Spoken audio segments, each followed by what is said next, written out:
Coming to you live from the Sheraton DFW Airport Hotel in Dallas, Texas. It's FoosTalk Live at the Texas State Championships of Foosball, marking the 30th year. Brought to you by InsideFoos.com, offering monthly subscriptions with access to some of the most exciting matches ever recorded, plus live tournaments, pre- and post-show analysis, interviews, and original programming.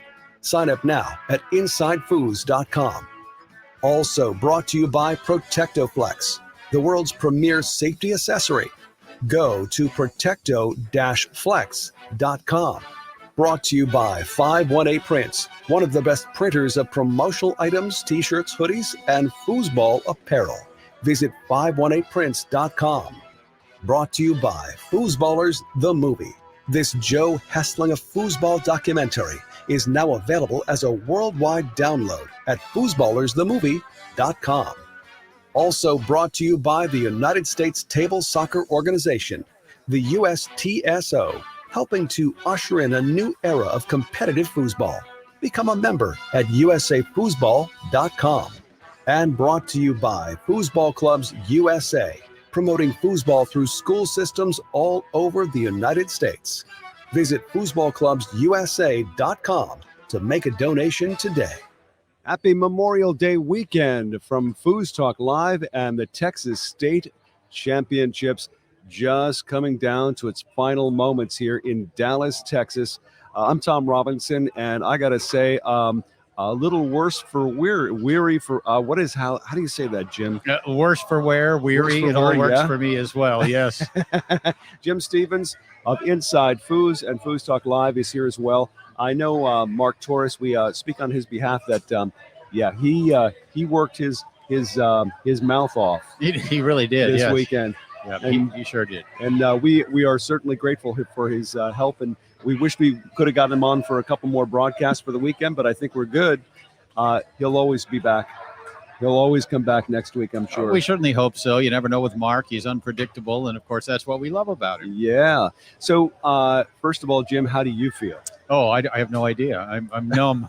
It's been quite a run here. A lot of work, of course, but so much fun and so gratifying to see all these players, 444 of us here this weekend at the Texas State Championships, an all-time record for this event. And I think one of the biggest, if not the biggest, state championship event ever held in the United States. So, but we're tired, but we're satisfied. Still got some work to do tonight. Of course, we're going to tear down all of this equipment in this in the pit area. And looking forward to it. Oh, yeah.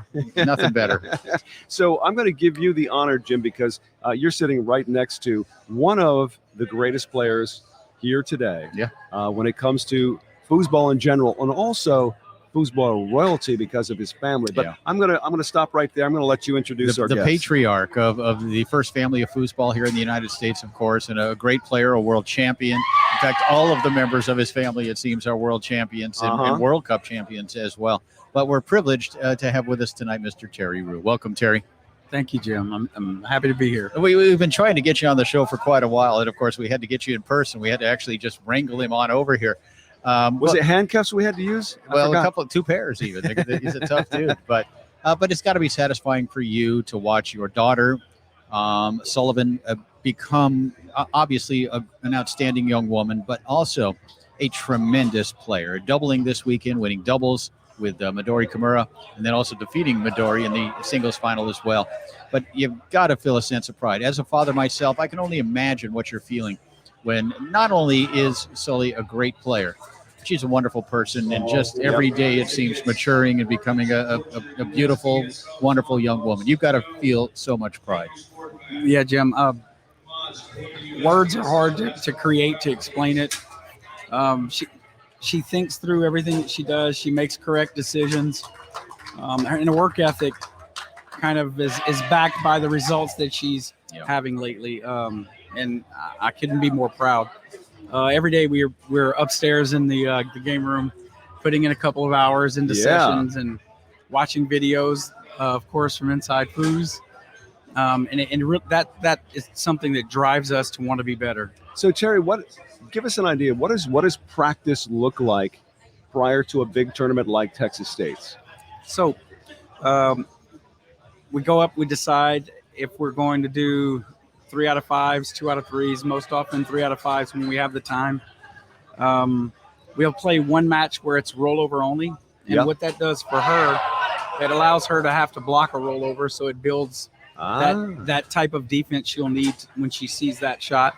We'll do an entire match like that. When we do that, out of the goalie, it's passing to the 5-man. So we're building that skill. So one day she'll have that skill under pressure over time. Next game, it's pull shots only. Pull shots only. 3 out of 5 there. And then we'll do a push shot only, and I don't fare very well on that one, as you can imagine. She has a heck of a push shot, no doubt about it. You know, as we all saw in the movie Foosballers, when they focused in on her practice regimen, and she had her list of different things that she would check off, and she had to do 10 in a row successfully, or else she had to start over, right? I mean, that could be a long practice session right there. But you got to admire, as you said, you brought it up, the work ethic, putting in the time. You know, when I watch her push shot, and I said it on the air tonight when I was commentating, I think it was the women's doubles final, but I watch her push shot, and you can tell. I mean, I have an eye for players that spend a lot of time on a table. You can see it, right? It's demonstrably obvious.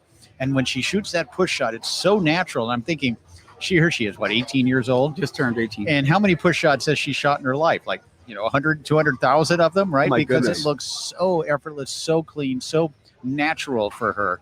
And again, a testament to the amount of time she puts in on the table, right? Absolutely. I'm going to have to get a new table. The side where you shoot a push, the entirety of that laminated area is dented in. Is it really? It really is. That's great. Jim, I got to ask you this question. Yeah. When was the last time you saw a top champion like Sully with that shot? It has been a while. The push shot was something that was prominent to some degree in the 1970s and into the 1980s. Great Texas player Mark Snyder, maybe the last great push shooter, really, really good player. But it isn't, for whatever reason, it isn't a shot that has been used, by many players. And I think a lot of it is it's just not as natural. However, the other side of it is, though, that very few players really know how to block it, right? It's unfamiliar. And so, especially when you can shoot it like Sully can, where she can get it so long and so deep, and she hits all the holes, times it beautifully. But it's been a while, and I don't know why specifically. I don't know why a pull shot necessarily was better than a push shot in many players' minds. What do you think, Jerry? Why do we not see more push shots? It's the way that the body works, the fulcrum, the dexterity of it. Oh, okay. It is more natural to pull something towards you than it is to push. If you just look at the architecture of the way the body is built, it takes a certain body type and stature to be able to execute it in such a way. And she is really flexible. I'm wondering if that has something to do with it. Yeah, no question. Now, as a player ages, does the push shot affect their ability to maintain that same strength and shall we say, smoothness over time? Let's say over the next 10 to 15 years. Will she be able to do that? See, that's we're yet to see that. We don't know because, like Jim was saying, who has played over that amount of time and shot that shot, yet we haven't seen it. Right. To know that if that's where we're going to be, we don't know in 10 years, is she shooting a rollover?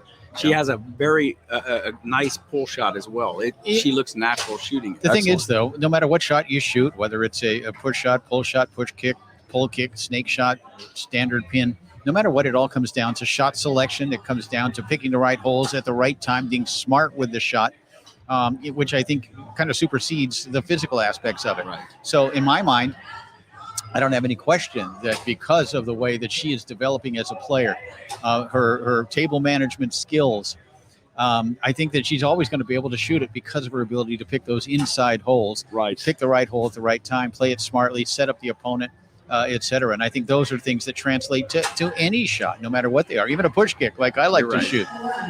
The other thing, too, though, you mentioned the mechanics, the fulcrum, etc. But defensively, maybe it's easier to race pulling than it is pushing. You know what I mean?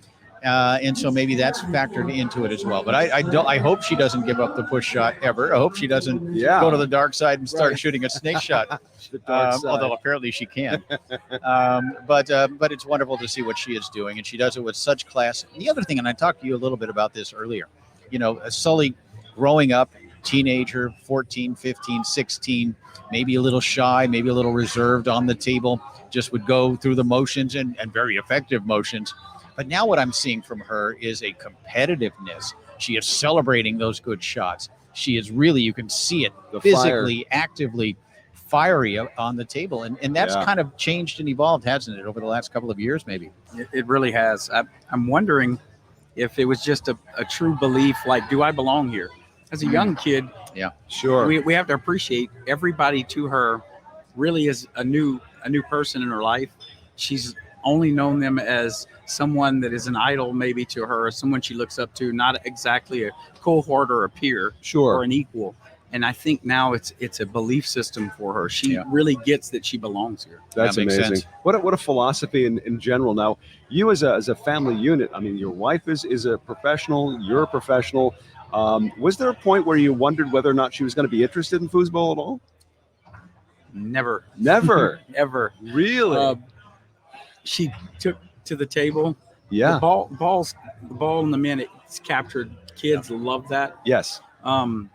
So all we did was foster it. We never pushed it. Okay. And then when she came here, all of the friends that she hung around with or took care of her as a little child, it was bring Sully along, let's play, and it was fun. Yes. And so it was always something that she looked forward to, and the friends that she built through doing it.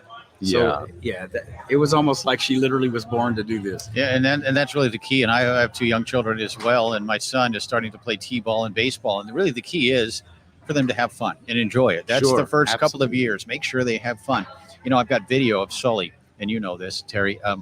I know maybe she was 2 on a table that we shot her at the World Championships on the table, ball handling, and obviously a big smile on her face, obviously enjoying herself, enjoying the community, enjoying the people, enjoying the ball and the men and playing.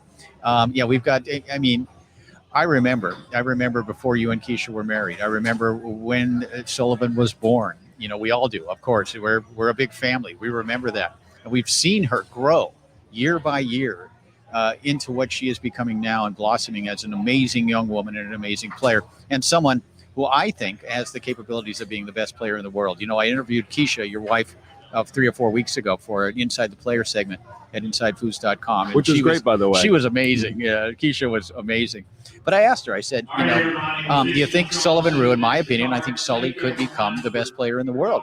And I asked her, I said, is this something that interests her? And Keisha said, she's not going to stop until she is the best in the world. That's her mindset. She is going to continue to play until she is the best, which tells me that she will be.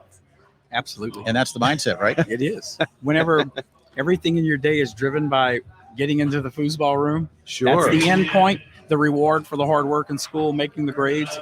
She graduated with a 4.0, couldn't be prouder. Did she really? She did, with honors, and she makes the grades. Yeah. She goes to the game room. That's the reward. That's the reward. Absolutely. What a fantastic system. I hate to be too melodramatic here, but you know, today's Memorial Day, and we're remembering our servicemen and women who gave their lives, and it's really the American ideal that we as Americans can work hard. It's something we love, and succeed at it, and you see the results in this room all day long. And Sully is that dream carried forward, that American ideal. Fantastic. It is. Nice tie in there, Tom. Well done. I tried. Yeah, well done. You know, and again, we've talked about it. Sullivan, of course, with her world championship, the gold medals. All 3 of you, Keisha and Sully, all have world championship titles. You all have World Cup titles. You know, talk a little bit about 2019, Murcia, Spain. You're, of course, a member of Team USA, the men's side. Keisha winning a gold medal with the women's team with her daughter, which has got to be an amazing experience that we can't even begin to really put into words. But how special is that? First, there was the 3 world championships that you guys all won. Right. But to follow that up by going overseas and winning maybe the most prestigious title in the sport, gold medals. What's next? What can you do next? You've got the world titles, you got the World Cup. So what are you going to do now? Yeah. I guess the interesting thing about Spain for me at that point was we'd made so many friends from across the earth, you know, the planet, that I wanted to go see all of my friends and the relationships I developed on social media. Right. That just to start it out, that's special. Yep.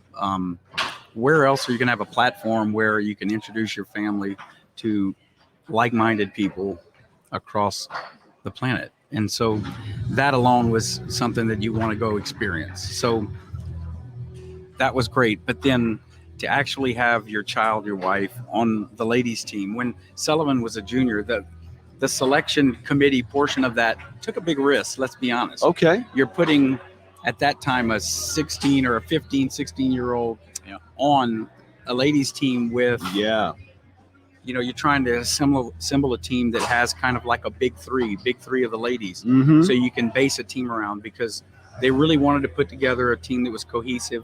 They could move the pieces around to function as needed for the goal and the end point of winning that championship. And then to watch them with Germany, we know that Germany was a favorite, obviously. That team was amazing. Real tough. And to watch them come together and support, and watch the men's team go over there and cheer the ladies on. That is neat. Yeah, that's a cohesive group that wants to win for each other. Yeah. Go ahead. It was great. And then for me, I'm playing with living legends, the men. 30 friends that have been around me for 30 years that have come to my home. Most everybody on that team has been in my house. Seriously? Absolutely. And it stayed weeks in my house and played and practiced and enjoyed company. That's nice. Ate good Cajun food, of course, because of where we live. But when you go there, it's a brotherhood, and you really want to win for those guys. The same guys that you battle year round over here. You hate them on the table, and you love them in the exactly in the room, for sure. It adds a different complexity, a different pressure, for sure. It's a pressure cooker when you know that your team depends on you. How do you teach that to a child to handle pressure? Because it's clearly intense. This weekend alone is proof positive. This room was charged up. Yes, it was. Everybody wanted to win. How does she handle that? How do you teach that to her? So honestly, being involved in foosball and playing at the junior level, consistently playing. She started, I guess, 12 and under. It would be correct, right? And then she moved to the juniors. But you start out, it's a fun thing. You did great. Everybody's happy, but you gradually stair-step the pressure as you evolve through the levels of play. Practice habits. We play for a trophy. Whoever wins this gets a trophy for a day. I gotcha. Putting up a board. Sully's name, my name. Let's see who wins more over the week. Yeah. There's the bragging rights. And do you actually try to beat her? Or did you Absolutely. really? Yeah. But then the other thing too is, and it's something as a father that I'm learning as well, and it's these teaching moments when there is failure, when there is falling short, when you do your best but maybe don't succeed. And it's tough for a young child to deal with that oftentimes. And it's how they deal with it, whether they learn from it, that allows them to move on and then deal with it better the next time. And that's something I'm sure you've encountered. Yeah, it's difficult. When it seems like the losses are remembered more than the great victories and accomplishments. That's just that. I think that's the champion nature in a person. Yeah. That we want excellence and we want to strive for perfection. Sure. That's the end result. Well, that comes back to the old idea of, the more work you put into this, the more pleasure you get out of it, right? Absolutely. That is the reward. So about you, Terry, you haven't been on FoosTalk Live yet, so we kind of got to go take you back to those early days, maybe when you were the age of Sully. Where did this all start for you? When did you see your first foosball table, and what was it? It was one of the early tornado tables. Okay. And that's skating rink in my hometown. I love skating, by the way. And we heard about that. Yeah. I love skating. I grew up in a skating rink, but the quads, they kind of elevated you. So as a younger child, I didn't need the little step to elevate. I could look over the table. And there were the older kids who I thought were really good at foosball. So I was putting quarters into that table. Oh, yeah, absolutely. So, and these are the early tornadoes, you say? They were earlier models. The wooden handles, the ball texture was different. I love those wooden handles, by the way.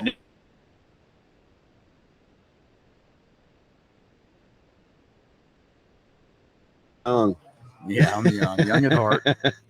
No, it's always fascinating to know what the spark was. Do you remember the moment where you realized you were hooked on that sport? Yes, every time I went to a small town and we found a foosball table, Yeah. I abandoned all of my friends and stayed on the foosball table. Did you really? Absolutely. You were one of those. It was fun. Those were like a glass top Orlando table at some of the places, and I remember some blue top maybe TS tables. I didn't appreciate what I was playing on, but I knew it was a table with rods and a ball, and I wanted to play. Right, understood. So there must have been a point as well when you decided, you know what, I want to compete outside my small circle of friends. When did that happen? So that was at university when I went to college. Oh, in college. For undergrad. I was going to classes one day and I see a game room and it has quarter till on it. Yeah. And I walk up the stairs, and when I walk in, lo and behold, 3 brand new Tornado tables. Ooh, nice. And about 15 to 16 guys playing. It's funny. I met Dennis Ori, who's here at the tournament, a great player, great lifelong friend. He's playing foosball. But there's a difference.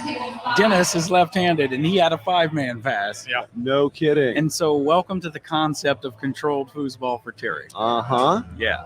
And it got you? It pulled you in? It pulled me in, for sure.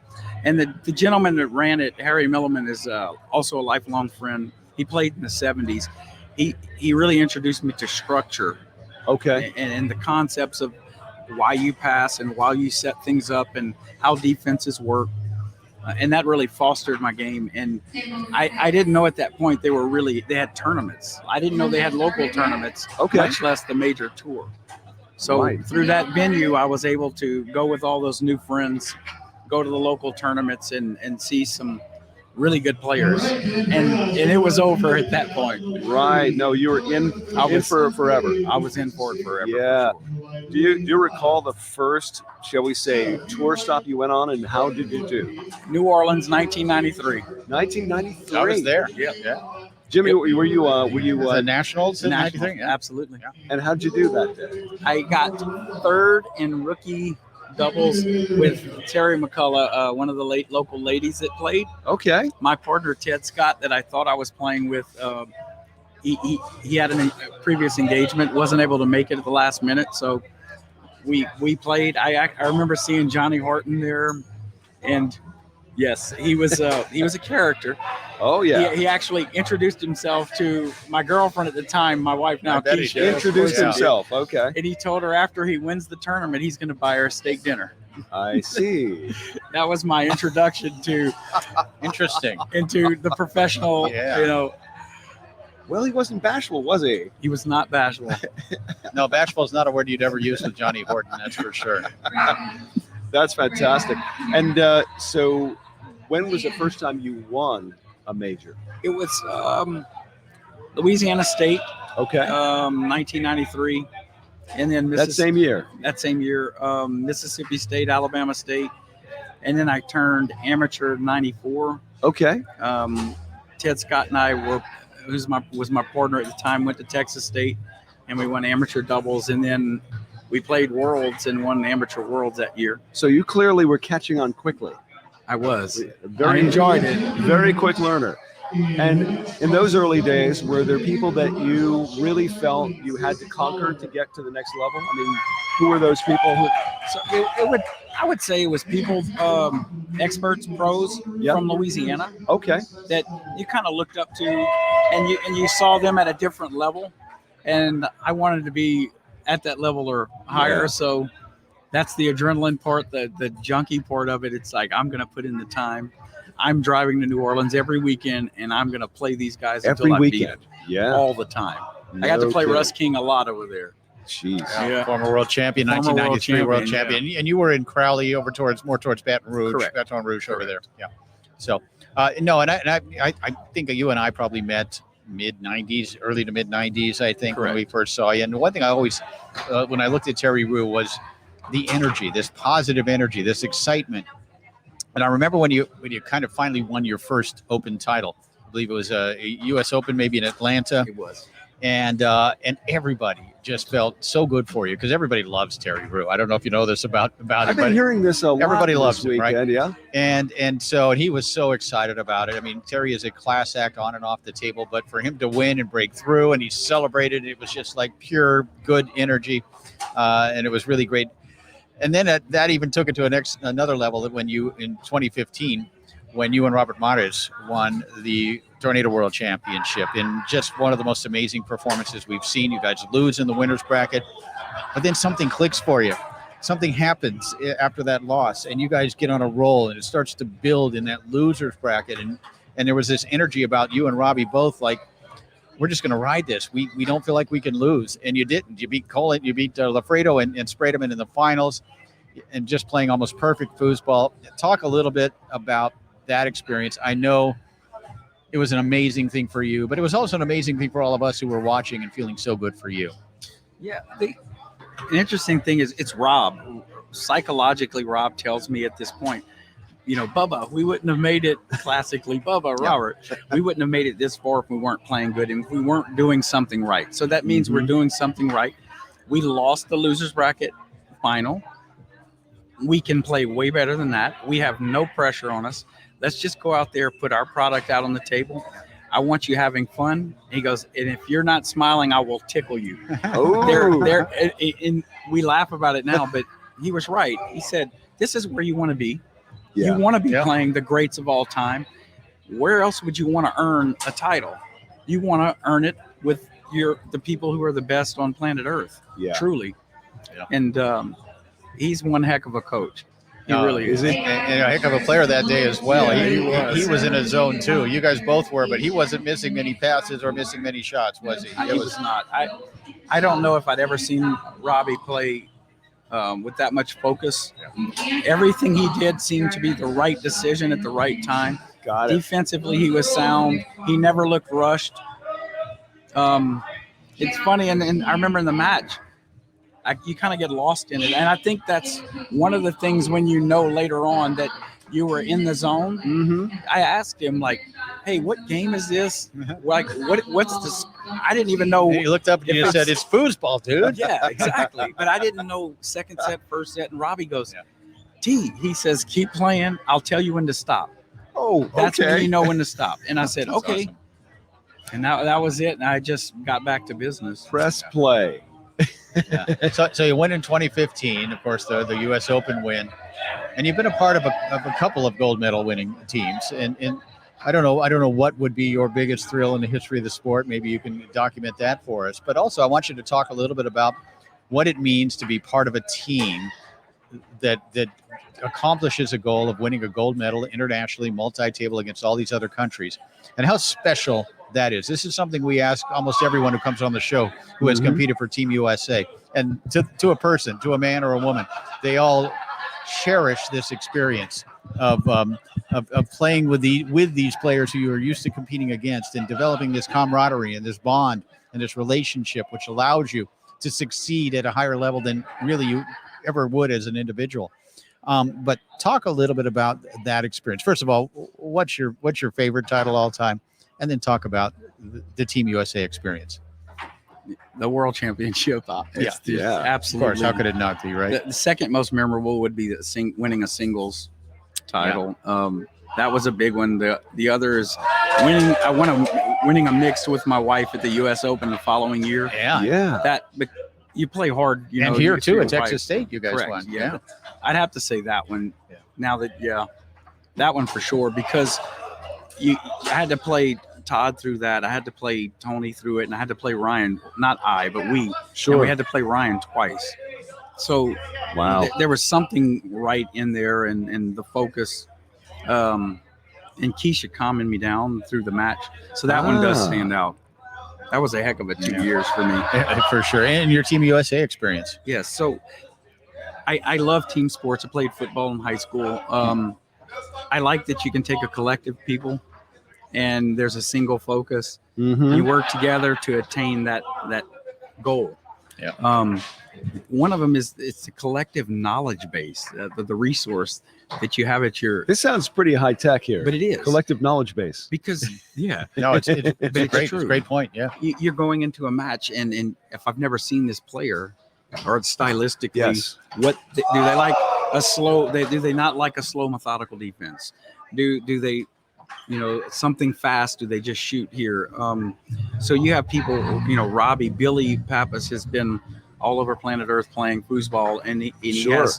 he's in touch with what people like to do and tendencies. So you have this wealth of knowledge, this resource that you can delve into, and it helps you. The fact that they're supporting you, even if you're maybe not living up to the level that you want to play, Mhm. they have your back. And if you're not pulling through, they will do it for you in the next match. That's the heartfelt portion of it. Yeah, no, it's probably very motivating as well. Absolutely. All it along is. the way. It's remarkable to think about how this particular sport has evolved this way. What do you think these days, COVID aside, what do you think the immediate future of foosball is going to look like? I think we just saw it Today? this weekend. Yeah. I truly do. This wasn't an accident. I believe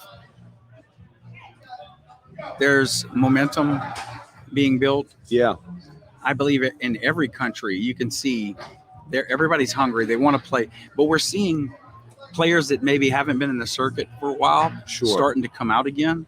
And you're seeing the second generation part. They now have families. yeah. They're where they wanted to be in life, and now they can come back and enjoy something that was so important, but most importantly, introduce it to their family members, their children. Yeah. I think that's important, and I believe that's going to drive forward, and we're going to continue to see this in the future for sure. It's an exciting moment. I think this specific spot where we're sitting right now was like epicenter for this explosion, this Yeah. new drive. You could really feel it on Friday night, and I talked about it in the ceremony last night when we opened the doors up and everyone rushed in, and they were so excited to be here. And then it kind of permeated the entire event.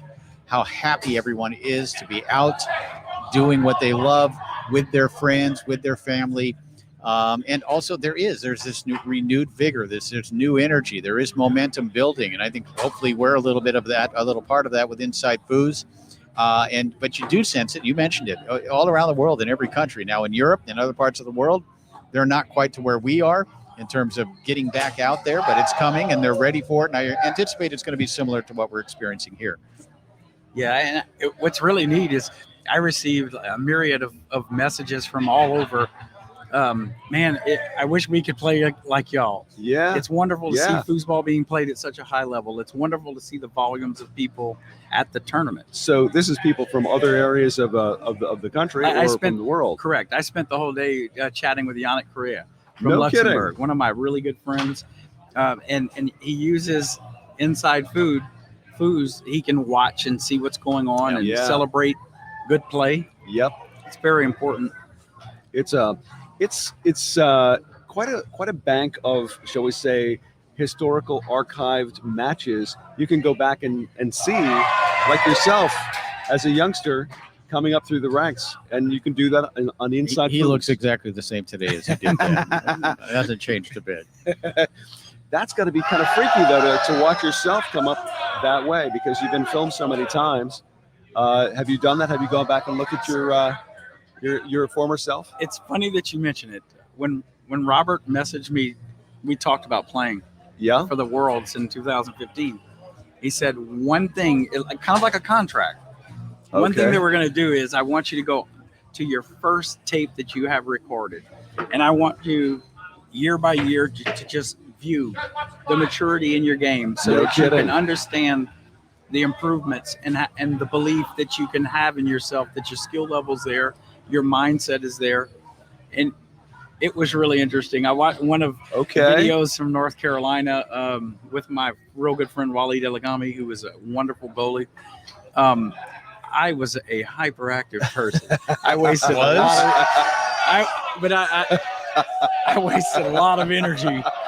Man. We used to talk about that. We did. And you couldn't help yourself. There's no way you could help yourself. But we used to say, boy, Terry's celebrating every single point here. I know. So exuberantly. That's got to take a little bit out of him. And It does. Still. I think what it is, you go to school, you focus on that, you study a lot. This was such an outlet, like to just get it out. I want to just, it's an adrenaline surge for me. Can I say that I am starstruck not only by you, but also by your entire family? You know, I met your daughter for the first time yesterday. Like, I'm so honored to meet you. But one of the things that I think to me makes it so special is seeing you for the first time in Foosballers, the movie. What was that like for you? Oh, wow. Yeah. To see yourself in that. I remember Joey Hesslinger come and talk to me at Nationals in Colorado Springs, maybe 2016, I think, Jim. Is that right? that's right.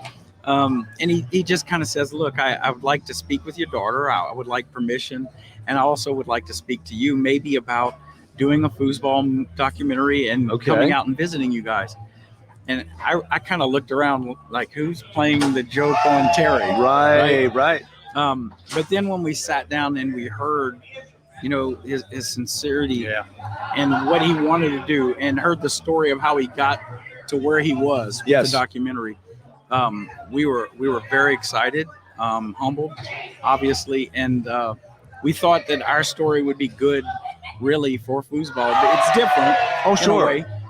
And we invited them, and they came down, and we fed them a lot. Of course you did. You had to feed them. You know that, yeah. What's Joe like to eat, by the way? Fried catfish, shrimp gumbo, and boudin. There you go. Sounds like he's got good taste. He does. No, it's you know what? It sounds like he's probably welcome back anytime. Absolutely. Yeah. We've messaged, and when it's the right time, he would like to come down and visit. We live in a new house, a new area. Okay. And we really would like him to come down and spend some time. Joe, do you hear that? Start packing. Yeah. Joe's been watching all weekend. I've received several messages from him. He's a big fan of foosball. And that's really why I think the movie was so successful and so accepted by the community, was that he gets it, right? He totally got it. And not everyone has. In fact, most people have not when they've tried to cover the sport and what we do. But he got it. He understood it. He respected it, treated it with kid gloves, and did just an amazing job. And of course, it's now been released internationally, so everybody around the world gets to see this wonderful movie, which really is a great film. It's not a great foosball movie. It's just a great movie, right? It's simple. And you guys were such a big part of that. And Terry, we really appreciate you stopping in with us tonight on FoosTalk Live, and it's been a pleasure to watch you and cover you over these years and be your friend. Yeah. And one of these days, I'm coming down to the house, and you're going to feed me. Good. I will do it. I promise. Yeah. Thank y'all for having me. Really. Oh man, it's long overdue. First of all, yes, sir, it is. And I got to say, I know in our first conversation ever today, we must have gone about 20 minutes, and we covered everything from biology of the human body to foosball to I don't know. What other topics did we cover? But I mean, I felt like I knew this guy for, 50 years. That's Terry for you. That's Terry for you. He's a very easy guy to get to know and to get to love as well. Thank you, Jim. Really. Yeah, Terry Rue on FoosTalk Live. Jim Stevens and I here just kind of picking ourselves up enough to wrap it up and get. I mean, we're all exhausted, right, guys? I mean, we're all But I'm ready to go. Let's do this again. Let's do it. It's let's start tomorrow. It is fantastic. Just before we wrap up this portion of the broadcast, Jim, first of all, what highlights can you talk about? What was the most spectacular moment this weekend? A couple of things. Let's start with the Costa Rican Brandon Munoz, who we continue to marvel at how this guy, and he had an immediate impact a few years ago. He shows up. I've never seen him before, and he comes to the TKO and wins like 6 events, finishes 5th in open singles. This weekend, in a very deep field, he finishes 4th in open singles. So credit to him. But the two biggest stories of the weekend for me are Tommy Yore, who won 2 of the 3 major events. He double dips Tony Spreadman in the finals of open singles. That was spectacular. In amazing fashion. Played Tony straight up and it was his defense that ended up winning it for him. So Tommy wins mixed, Tommy wins singles. That was the one story, and the other story is Terry's daughter, Sullivan Rue. Yep. Winning doubles and singles on the women's side. And in both of those cases, with Tommy Orr, with Sully Rue, in my opinion, both of them have the capabilities and the very strong possibility of becoming the best player in the world. And primarily, obviously, both of them come from great foosball families with great direction. Tom Orr, a great coach, a great dad. Terry Rue, Keisha Rue, really raising and teaching Sully to play the right way. That's part of the equation. But they have both also played internationally and have multi-table skills as well. And also have developed these great table management, again, I think due to their parents. But all the ingredients are there for Tommy Orr and for Sullivan Rue to both become, in my opinion, the best players multi-table in the world. So those are the things I get. And again, this event, kind of a rebirth of the American Tour, getting back out there, the first major in a year and a half. And that's kind of the sense. This is like ground zero. This weekend is the first day of the rest of our foosball lives. From now on, that was philosophical. From now on, things are going to be different. They are, and all of us, because of COVID, because of taking the time off, because of how we appreciate things these days, we don't take anything for granted anymore. Yep, we're adaptable. We have to be, right? And so all of these things coming together, kind of the perfect storm, launching not only the two players I talked about moving forward, but also the sport in general, worldwide. Starting now, it's time to take this thing and take it where we believe it can go. And so that's kind of what I got out of this weekend. The energy here was electric. The sense of community was unlike anything I've ever seen. And things have definitely, and not to mention just what I'm involved with and how Inside Foos has had to change and everything that, for a year and a half, I don't work any events that I could have died. But the one thing we've learned in this COVID era is you have to adapt or die. Yep. All right. The dinosaurs didn't do it. They died. We're going to do it. And a lot of things have died off because they didn't adapt. But we're going to adapt. We're going to live. We're going to thrive. We're going to move forward and create what we have all envisioned we can. And so that's what I'm getting from this weekend. I'm excited about it. I'm exhausted. I need more sleep. I'm ready for it. And but that's what I get. And of course, the Roos are such a big part of that equation as well. Well, there's so much more yet to come, and we're looking forward to more moments on the road with Jim Stevens and Inside Foos. We do want to thank our hosts for this weekend, Steve Murray. What a terrific guy, old dad. Again, one of these people that I first met on the radio, but now getting a chance to meet him in person this weekend, I feel like I've known him forever. And what a gracious host. And by the way, I have to thank him before I go. Dadgum IPA is the India Pale Ale from Rar and Sons Brewing Company, and of course they're right here in Dallas, Texas. Dadgum IPA. I love that. And that's you can just picture whoever named that had no teeth, right? Had no teeth. The dadgum IPA. It's some toothless guy. And you mentioned what a great guy Steve Murray is, what a gentleman and all that. Apparently you never played him on a table. Well, no, I haven't had the honor yet, but kidding. He's one of my best friends. Yeah, no. But everybody who put this entire thing on this weekend, what an amazing event, and the fact that it flowed beautifully. I think the organization, they deserve kudos, man, for what they did. And you know what? The rest of the people in this country who are putting on foosball tournaments need to learn a lesson from these guys. Yeah. This is the way to do it. Yep, for sure. So thanks again to Terry Rue for being with us today. Thank Terry. you. Yes, sir. Thank you. And Jim, any parting shots? No, that's about it. Again, I'm still feeling the vibe of this weekend and moving forward. It's great to feel that the community is backing everything, not only that we're doing, but the directions that the sport is headed. And it's exciting times for foosball. Jim, thank you so much. I'm Tom Robinson. Stick around because we have some special interviews that were pre-recorded, but that's going to finish off this special episode of the Texas State Championships FoosTalk Live coverage this weekend. Wow, we had a blast. I'm going home and going to bed.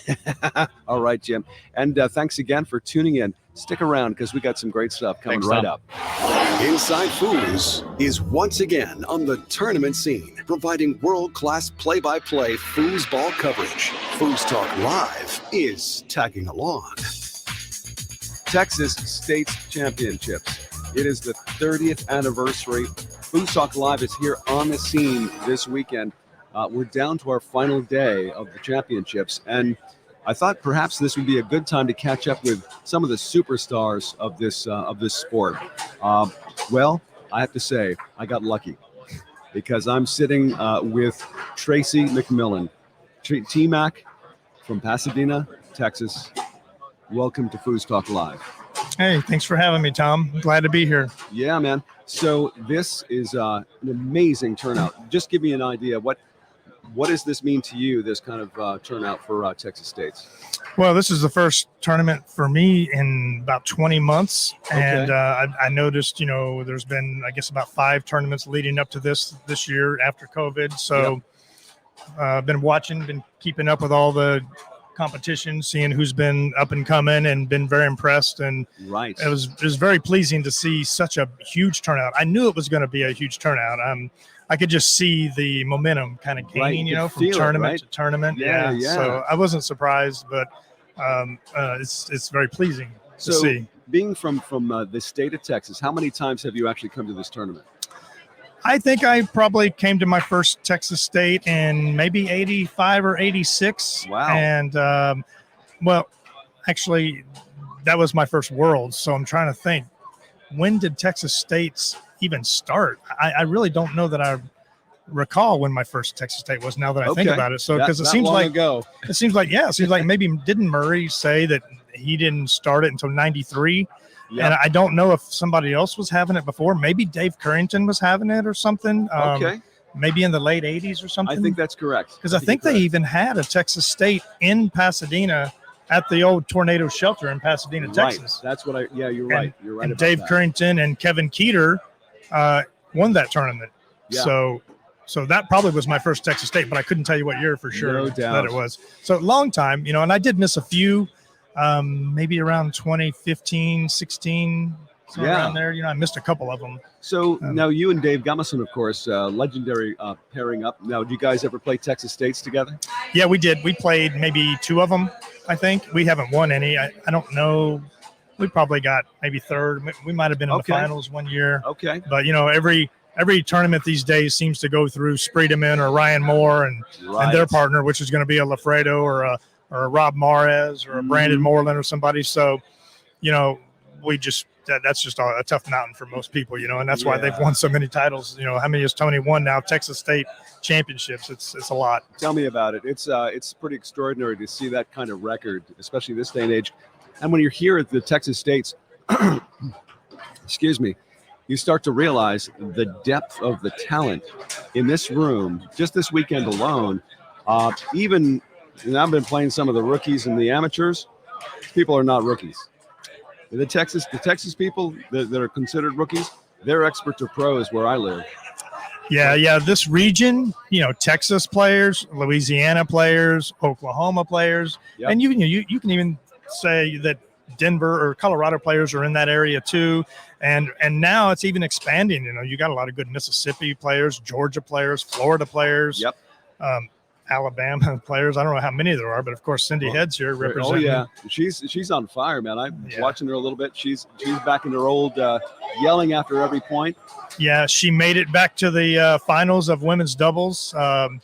She and Gina are going to play Sully and Midori in the finals. That'll be great. And looks like there's about to be a singles match here. Cindy and Sullivan, maybe. Yep. Yeah. This Sullivan is such a nice guy, or nice kid, I should say. Nice guy, nice kid. She just I'd never met her in person, but just the sweetest kid. And wow, humble. Because I asked her about it. How's your game going? It's okay. It's all right. Like, come on. So true, but I mean, she is. She. That's all genuine, but she's also a fighter underneath. I mean, you can't get to this level. You can't be who she is without being just a really strong competitor and a fighter. Let's talk about that. The killer instinct. Yeah. The killer instinct. Now, if you don't have that, is it even a remote possibility you could be in the top level echelon? I think not. I think it's a must. And now it can be manifested in a couple of different ways though too, because there's some excitement going on. Oh yeah. I see Newsom is over here. He must have won a match here. I don't know what that was in the pits. But so yeah, that kind of manifests itself in a couple of different ways. Right. You've got your high energy, aggressive players with a killer instinct. Like right now, it's Kevin Romero and Kane Gabriel. Yes. Those guys, Yes. They're today's, Tommy Atkinson's. Yep. Without as much verbal. Could you imagine if he started throwing in some verbal stuff too? Oh my goodness. He would because I'm telling you, I just played him a couple times this weekend. And yeah, it's you can feel his presence at the table. Now, what do you do when you're somebody like me or somebody like Terry or some of these older people that you can't match that intensity. You can't match, you can't match that killer instinct. You have to do it in a different way, and that's where you have to play smart. That's where your wisdom and experience comes to play. Yeah, you have to try your best to match it defensively and scrapping around the table. But when you get your possessions, if you don't have the skill set they have, and most of us don't anymore, or haven't developed it to that level, they're high level right now. No doubt. And so you just, if you start trying to play their game, you're going to get smoked. You got to find a new way. Yep. You got to slow it down, try to take them out of their game a little bit, and while still being able to play your game at your highest level. So but you still got to have the killer instinct. What are you doing for yourself this weekend to maintain that focus?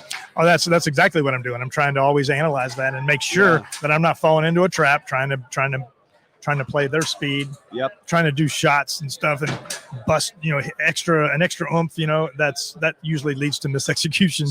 So how about physically? What are you doing? As far as like working out, or do you? Typically, yes. I run. I work out. Yeah. Okay. I absolutely know that. Because I'm quite a bit older than a lot of these players that I'm going to have to beat. So sure. What am I going to do? I need every advantage I can get.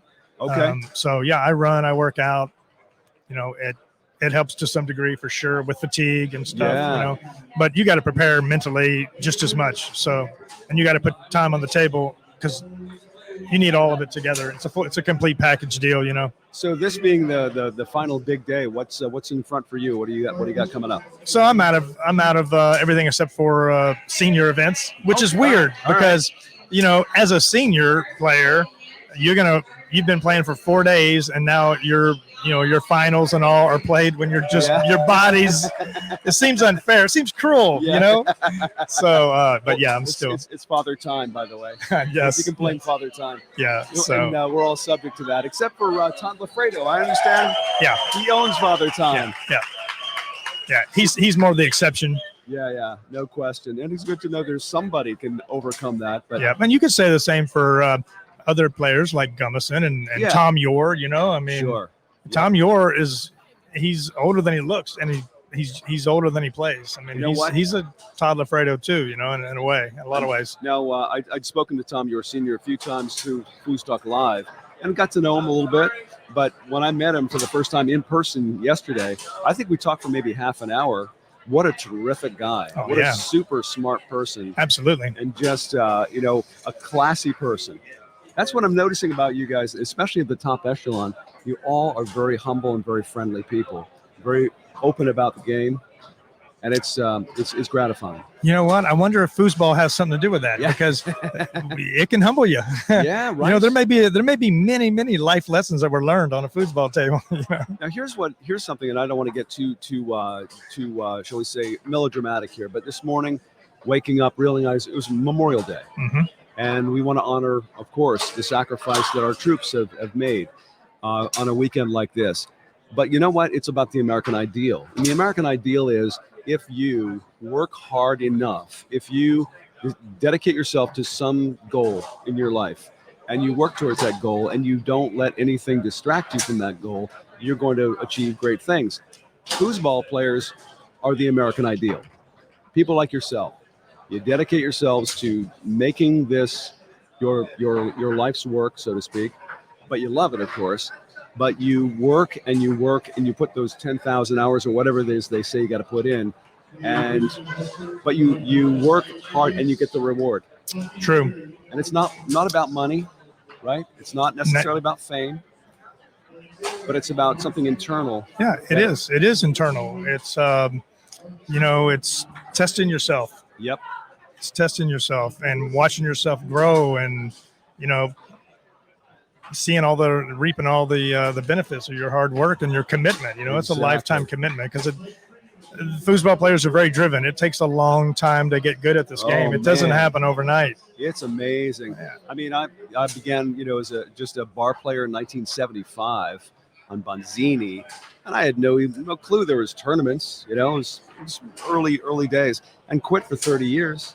So just got back in 2010, and I'm astounded at the community. Let's put it that way. Yeah.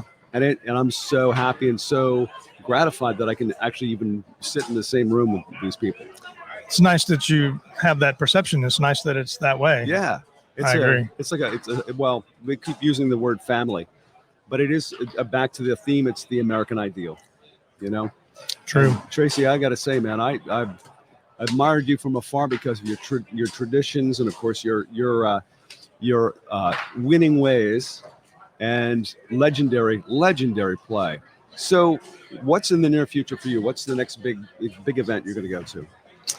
I think I'm going to go to Bardo, and yes. I don't know for sure if I'll make it to Nationals in Denver or maybe Colorado State after that. So, I don't know, maybe 1 to 3 more tournaments this year. Yep. Leading up to Worlds. I'll go to Worlds. I haven't missed a Worlds since 1985. Really? Haven't missed a Worlds. Yeah. Excellent. So I don't know how long that is. What is that, 41 years? It's crazy. And who are you going to partner with?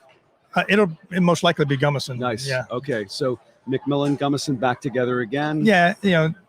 That's just, it's always going to be that way. I mean, whether we have a chance to win or not, and we always believe we do, but right. I mean, whether we're kidding ourselves, I don't know. We'll see. But we love to play together. And yes. because of our history together and our relationship, it's just, we're kind of committed to that. Yeah. As long as we're both going to go to Worlds, then we're generally going to play together. Now, that's an interesting angle when you think about it, because you guys know each other so well.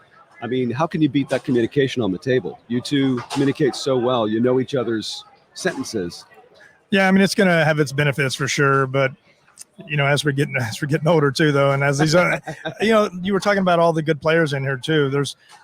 Sometimes there might have been in the past, just in recent years, 8 or 10 players that could win at any time. Right now, I think that's almost double right now. You've got players like Dewey Culpepper, that he's climbing the ranks, and he's always had talent, but I don't know. I see players like him right now that are, and Shannon Coley, they're starting to take it to the next level. Right. They're going to squeeze us out at some point. You know what I'm saying? But isn't that what you want, though? Right? Yes. That's the natural progression. That's the way it should be. With professional sports is like the reason that you don't see, I'm trying to think of an example, but somebody in a famous pitcher in baseball might play till they're 45 years of age. They stayed in because nobody came along to kick them out. Exactly. And the same thing with you guys. I mean, the reason Todd Lafredo is still in here is because nobody's kicked him out yet. Exactly. So and Cindy Head too, but some of those two, I don't know. Like I said, those are the exception because they're not going quietly. They're fighting, and they're still good. No. They're still relevant, and the fire still burns. Yeah. It's great. Well, Tracy, this is a rare occasion, getting a chance to be in the same room with you. Thank you so much for what you contributed to the sport. What you've done for everybody here in Texas, of course. You wear this game on your sleeve, and it's great. We're real thankful that you're in doing what you do still. But I got to say, I think we'll be speaking together again soon with FoosTalk Live, and unfortunately, we may not be in the same room next time. But hey, thank you so much for joining us. Thanks, Tom. Glad to be here. Tracy Mcmillan at Texas State Championships. It's 2021. It's a 30th year anniversary of this amazing event, a record turnout. And we've got more coming up on FoosTalk Live. It is amazing here at Texas State Championships. We're in the final day. The final match is taking place around us. And in retrospect, we are so glad we got a chance to set up here and do our thing. There is so much more yet to come, and we'll keep you up to date. In the meantime, we have an extra special privilege to speak to one of the great names in the sport of foosball, going way back quite a few years, from the San Francisco Bay Area, Phil Schlafer. Welcome, Phil. Thank you for having me. I appreciate it. Oh, it's an absolute pleasure. Incidentally, anybody ever tell you got a great voice? I've heard that before, yes. So, Phil, we are more than honored to have you on. The Foosball Master Pro Tour is something that you have worked with and worked on for many, many years. How are things going for you? What's happening of late?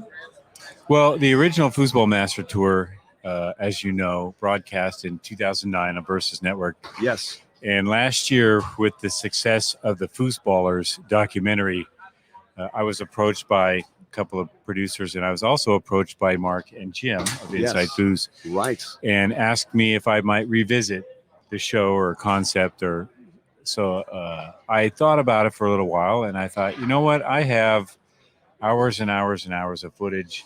Yes. From different camera angles, all the matches. And so what I've decided to do was take each match and re-edit and extend them and add all kinds of behind-the-scenes, unedited, uncut type of stuff, player interviews, and so forth, and make nearly an hour episode of each match. So we had 16 teams.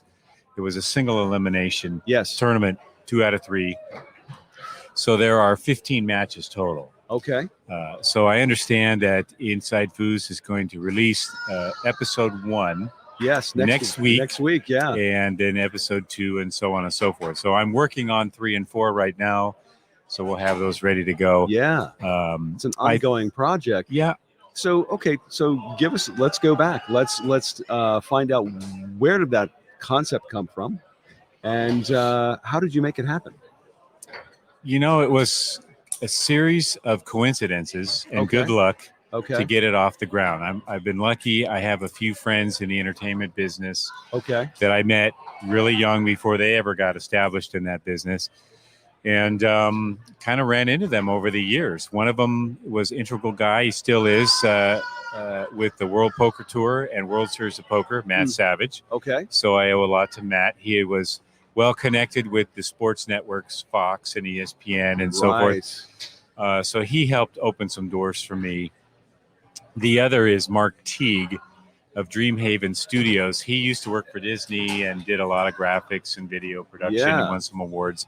I've heard that name before. Both guys, I knew these guys when I was in my late teens, early 20s. No Worked doubt. with Mark, carrying water bottles for Alhambra Water, of all things.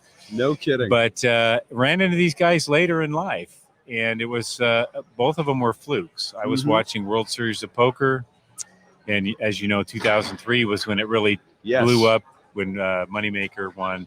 That was a huge time. Yeah, he was the first, non-pro to win. It was an online qualifier, and he ended up winning the whole thing, and that sparked the revolution of poker. Everybody thought, I can do that too, right? And who would have figured that would even be entertaining, to sit and watch somebody play Texas Hold'em? Yeah, the shows in the 90s, they had a few of them with Gabe Kaplan was an announcer and so forth. They were pretty cut and dried. Yeah. Not much excitement there. And it was always the same 20 players, from Binions. But when it took off and blew up, I was watching it, of course, like a lot of foosball players were into poker. Yep. And it was a couple of years into it. I never noticed the guy in the background with the tuxedo and the microphone who would walk around the final table and announce to the local crowd the bets, raises, who's doing what, And I finally noticed that guy, and it was Matt Savage, who I had known for 25, 30 years. Go figure. And we hung out, and he used to come into my old shop, and I'm like, I know that guy. So I ended up looking for his old number. I couldn't find it. I found his parents' number, called it, talked to his mom. She remembered me. I used to go over there. And she told me Matt might be in town in a month or two for a satellite tournament. Okay. And so he came in town, gave me a call, and we met for lunch and caught up. And I mentioned, I had this idea for a television show for Foosball, but nothing will happen. And he says, "Well, I know a couple of guys. Who know a couple of guys? I'll throw your name out." So that's how it started. Wow. And again, I did have ideas to do it. I tried my hand at a lot of different things in foosball, accessories and playing and promotion and so forth. So that for me was kind of like the last thing I could try. So he opened a lot of doors for me with some of the contacts he had, and then it kind of went from there. Yeah. Now, as far as the mechanics of that, of course, it's all about now production value and making sure that people are aware of it. How did you get the word out? What was it in those days? How did you? Well, the other coincidence was Mark Teague of Dreamhaven Studios. I ran into Mark at San Diego Comic-Con. I've been setting up there for years and years. A lot of people know that I deal in vintage comic books and sports memorabilia and baseball cards and things. The first time you were on FoosTalk Live, that came out, that you're a comic dealer at the very end of your episode. Oh. And I since then I've been wanting to ask you about that, but we can certainly talk about that. Are you still currently in the thick of things? I do comic restoration, pressing, and I still deal in vintage comics and things like that. I have a store in the Bay Area, and I've been doing a lot of the comic conventions for the last 30 years. San Diego Comic-Con's the biggest one. Yes. And I've been setting up there for years and years and years, and now it's huge. Yep. So I was lucky I got in early. Huge is a small word for because it's almost impossible to get a booth there, let alone a ticket to attend. Right. But that's how I ran into Mark Teague. Okay. I was set up there at a booth at the show, and he comes walking down the aisle with Mark Hamill. He had been working with him on some projects. The Mark Hamill. Back in 2008. The Joker Mark Hamill. Yeah. And, in those days, Comic-Con was still pretty big, but not like it is today. So Mark Hamill was able to walk around. People wouldn't bug him. Now, of course, Star Wars is a hot deal now. Oh, yeah. So they bug him. He doesn't walk around by himself. But Mark Teague recognized me, and they both came to the booth and said hi, and we talked for a little bit. And just another day in your life. Just another day. And then, like I said, the conversation turned to what have you been doing for the last 25 years? Are you still doing foosball and comics? I said, yeah. And I mentioned to him that I had this foosball show idea. Yep. And at that point, I'd already had spoken to ESPN and Fox and a bunch of places a year prior. Yeah. When Matt Savage had hooked me up, but nothing really came of it. Mark and I talked about it. He thought it was a cool idea, and he helped me get it to the next level. He designed the website. He designed a lot of the graphics. No kidding. He used to work for Disney and was a really talented designer. Jeez. And that's what put us over the edge, where networks actually noticed what we put together. Similar to what you guys are doing now with Inside Foos, Sure. right? You stepped up the production and Yep. the value. So that's what those two coincidences of knowing these two guys helped put me over the edge to get my foot in the door to talk to these people to develop the show. Yeah. Now, Phil, this is so exciting because for the longest time, at least since I've been back in the foosball business, how do we bring more players into the field? And I think what you're sitting on here when it comes to the Foosball Master Tour is making it exciting again, and something that the casual viewers can say, I want to do that. Yeah, that was our main focus. You guys do a great job for the foosball community itself right now. Sure. But we had to look at this as something for a national audience that nobody who had ever played foosball before might be interested. Yes. And we had tested a few different types of pilots. Okay. And brought it out to people in bars and other places to test it, to Did see some test marketing, to see how it would be accepted. And doing a straight up show with just matches and so on was not that attractive yet to people. Sure. Because they didn't really know what the heck was going on, right? Mm-hmm. And foosball is difficult to watch at first because of the rods in the way and lighting and the speed of the ball. And the speed of the ball. So it takes some extra effort to convey that to the layman, so to speak. So we tested it out, and I get some comments from people that they say, oh, you're way over the top or this or that. But that was the one that tested the best. Really? Right? The WWE wrestling feel, right? Where I was really hamming it up on the mic, and we created a bunch of nicknames for the players. Yes. And some drama, they like that version the best. It wasn't, like Wimbledon tennis version. That was too dry for people. They couldn't figure it out. And it's like it is like a tennis match or a chess match, even worse. Yeah. Right? So we had to, make it full of drama and pop and really hit. And Mark did a great job with that, with the graphics. And we put the music in and the transitions and so forth. So our original test stuff, actually, after we did kind of the basic stuff, we filmed in Las Vegas the year prior. That was 2008. And we used 4 players to film this. Okay. This a sizzle reel, so to speak. So we had Fernando Rosa, we had Lewis Cartwright, Bob Diaz, and Tommy Atkinson. Wow, that's quite a lineup right there. And unfortunately, Tommy couldn't participate in once we got it to the regular event. So we used that match. I put up a few $100 and said, "You guys play for it. Okay, let's play a reel 2 out of 3," and got them really juiced up. Sure. And we used that as our original sizzle reel to develop from there. That's amazing. Now, one of the things I always and I've seen a couple of the promo reels for what's coming, but I got to say the dynamics, your presence, your dynamics, and of course you were working with Jim Stevens on this. That got me going about just your excitement, your energy in the promo reels. So when it comes to the actual product, the actual show itself, are you using anything like tracer technology? Is there anything that's helping to enhance the where the ball's going, why it's going? Yeah, if you saw the original episodes, we did some slow motion at the time, and we did these vapor trail type of things, similar to what the NHL tried to do with the hockey puck to slow it down.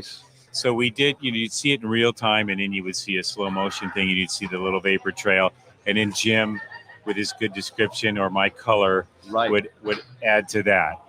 This time around, we've added some of that too.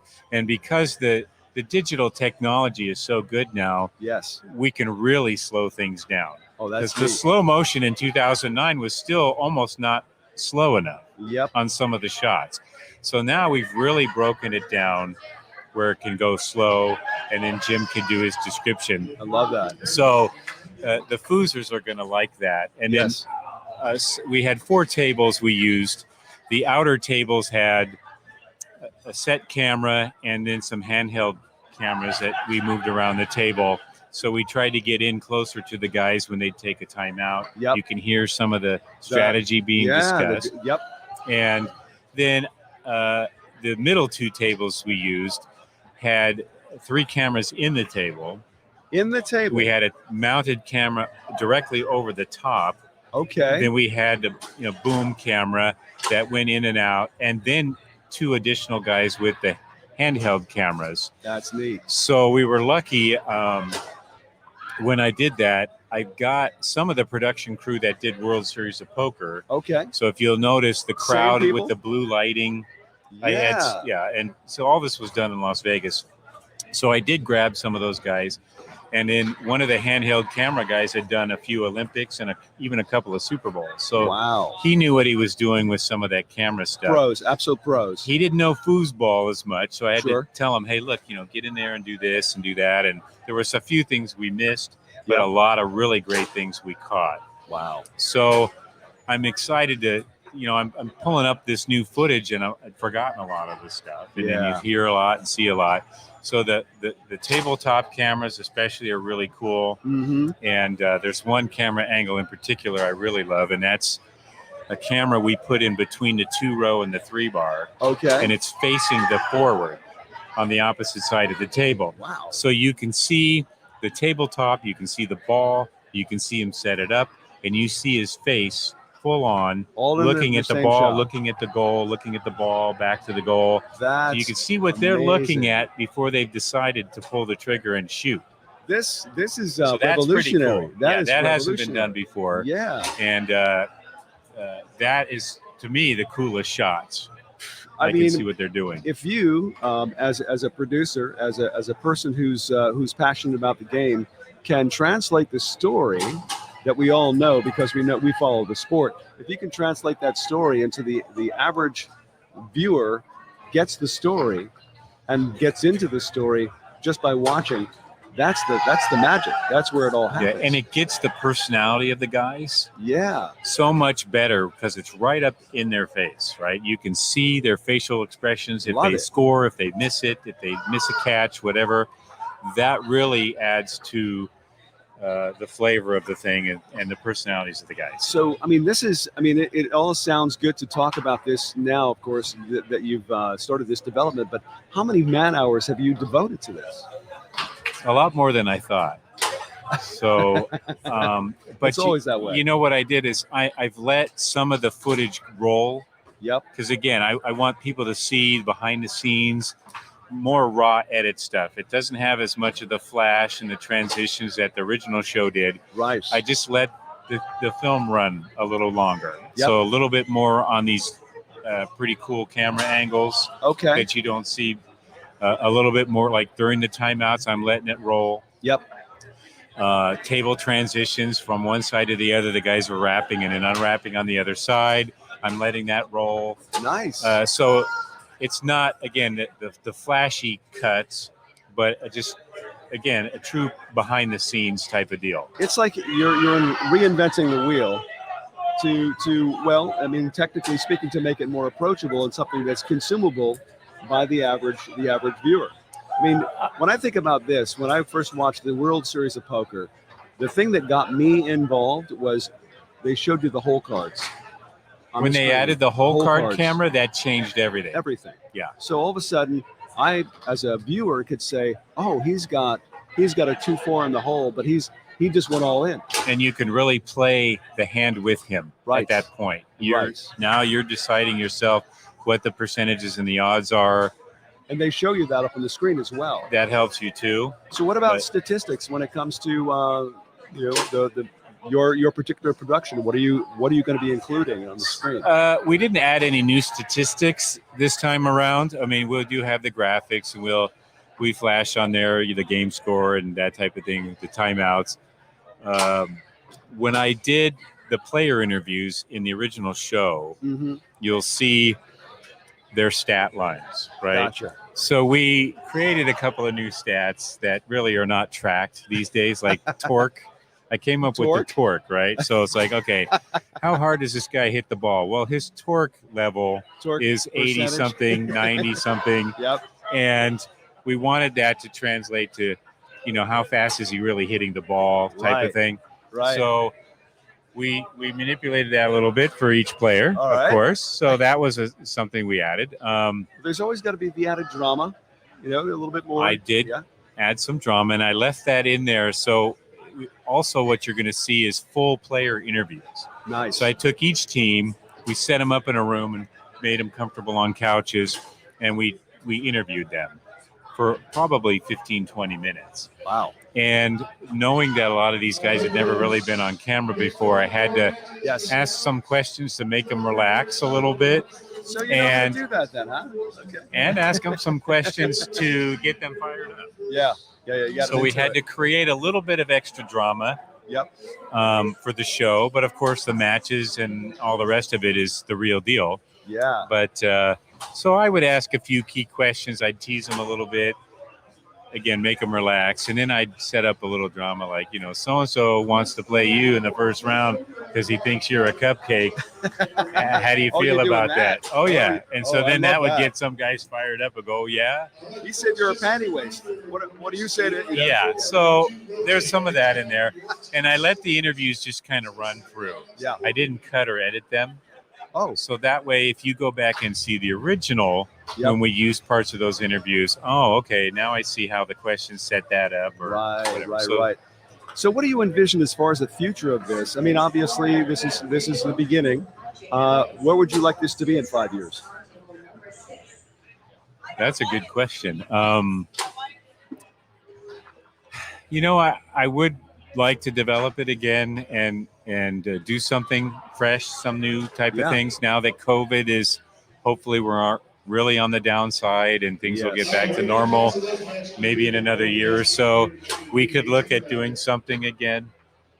Obviously, we're here at a big tournament. Right. Things are doing well with that. So it's a possibility that we could see something again. I'm not going to say for sure. All right. But there's been some discussion about it. I'll go that far. Yeah. All right. Well, that's encouraging. But no, so the very first episode is being released as of this next week on InsideFoos.com. Now, do you currently have a website? For my regular business, I do. You do, my yeah. foosball stuff, I don't really promote anymore. Okay. I don't run a route of tables or any of that. Right. So I don't have a foosball website. Gotcha. But my company website is comic-press.com. Comicpress.com. For that vintage stuff and so forth. And so I have to ask you about that. How many years have you been dealing in comics?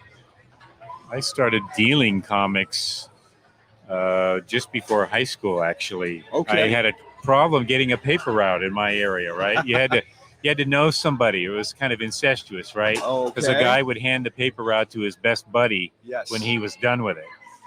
So I started going to a local flea market with a little table and started selling baseball cards and comics. Wow. And if I had doubles or something, to make some extra bucks until I was 15, where I could get a work permit and actually start 15. A regular job. So you were enterprising young man at that It was age. so weird. Yeah, it was a fluke. But yeah, I was about 14 when I did that, 15. Once in a while, I would do that. And then a few years went by and I didn't finish college, and I was working in a roofing construction company, right? Okay. That was a dangerous job. I'd been there for 4 years, seen some accidents, and had a few near misses myself. I fell off a roof one time and landed in some lady's bushes. It didn't get hurt. But there was an arcade that we hung out at, and we were playing foosball. And I had 2 tables in there that I'd convinced the owner to let me bring in. Jeez. And I was running tournaments there when I was about 19 or 20. You were promoting foosball at 19 or 20. I was 1981. Yeah, okay. And I really did it just so I could have something to play in, because we had to drive 45 minutes to Fremont to play a Galaxy arcade where Adrian and Doobie and Thor and everybody were playing. Yes. So we wanted something in our neighborhood. Anyway, so I had the tables in there. And when I was 23 years old, I was leaving the roofing thing. Yep. And the guy that owned the arcade came up to me out of the blue one day and he said, I want to retire and move to Reno. I'm going to put the arcade up for sale, but I'll give you first chance to buy it if you're interested. That's extraordinary. So here I am. I'm like, well, I don't want to do the roofing business. I should go back to college like my dad wants me to do. But here's this guy wanting to sell me this arcade. Yeah, I want to, I've been hanging out in arcades for years and playing foosball and everything. So I bought the arcade and I've been self-employed ever since. So Nice. I got lucky, had some good opportunities. It's when you think about it, especially being your own boss, calling your own shots, especially early on in life. That's probably something once you understand the effort you put in equals the amount you get out of it. I mean, it makes a huge difference. Yeah, when you're self-employed, you've got your ups and downs. You had some lean years and some good years. But it's worked out well for me so far. That's fantastic. And all to your success in the very near future as well. So you've been here for Texas State's championships. How many times have you come to Texas? In 30 years, this is my first time. First time? Yeah. Wow. Every year, Steve Murray would call me and say, are you coming out this year? Okay. And I'd say, Steve, absolutely, maybe. And I would never come. And then I was inactive for many years, not playing. Yep. And then last year I decided, you know what, I feel like playing again, Sure. And so I called Steve up a couple months ago. I said, Steve, where is your flyer? I need to know. And he goes, why? And I said, because I'm coming out this year. And he's all, no way. It's like, yeah, not happening. Because Steve would give me the spiel every year. You know what? Yep. I'm only doing one more and I'm done. I heard that 20 years ago. Okay. So this year I finally said, I'm coming for sure. Yeah. And, so here I am. And this has been a really, really great tournament. No kidding. I know they broke the records for their turnout. Yes. And people have been, dying to get out to tournaments again. And I'm glad I came. It was fun. How many matches have you had a chance to watch? A fair amount, actually. Yeah. And which ones do you think would be, shall we say, master-worthy?